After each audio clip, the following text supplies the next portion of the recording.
我就係我老豆佢幫我去喺度報嘢嘅時候，跟住佢聽到有個英文老師啦，英文嘅補習名師，跟住佢喺現場班嘅時候教全部同學一齊讀歌微呢個字，跟住咧佢就講錯發音，係咁重複就姜微姜微，大家一齊讀姜微。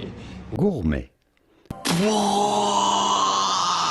然之後我老豆都話就係咁短時間都已經教錯嘢，都估到佢平時好多時間都會教錯嘢。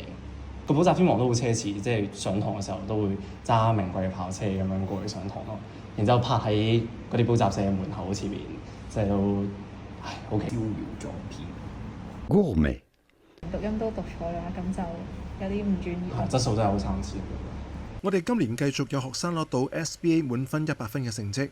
上年嘅説話雙卷滿分175分，都係我哋嘅學生。我哋教嘅學生並唔係嚟自傳統超級英中名校，係嚟自你未聽過嘅順德英文書院。我哋都可以教到去全港第一滿分嘅成績。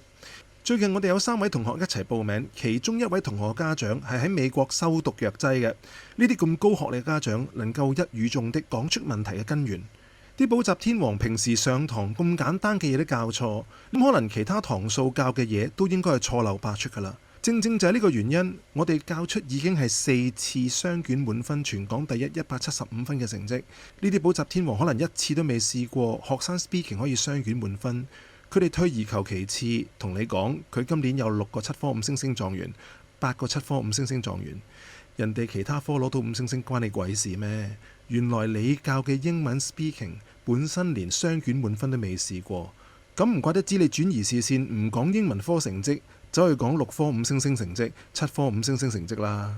反觀翻我哋啊，我哋同你操 DSE speaking 嘅補習老師，正正係全港補習界唯一攞到雙 mark 卡滿分56分嘅超級狀元 Tasha。佢係女拔畢業㗎，網上面有好多佢用英文實戰嘅影片，你哋可以隨便參考。嚟緊10月4號星期六係我哋全港第一滿分精英班嘅試讀日期，你報咗名未呢？